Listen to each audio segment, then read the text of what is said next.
నీ తనువు తాకి చిరుగాలికొచ్చే మైమరపు సత్యభామ, నీ నీలి కురుల కిరణాలు సోకి వసివాడే చందమామ.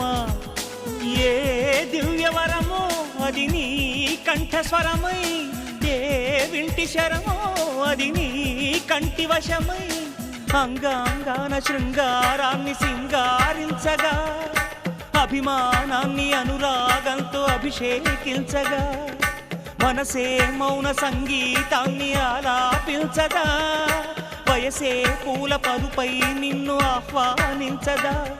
ఏ శృతిలో లయమగు తాళం నీవే కన్యకామణి, ఏ సేవలతో నేను మెప్పించాలే మందగామిని. వికాస చిత్రమా ఎల్లోరా శిల్పమా.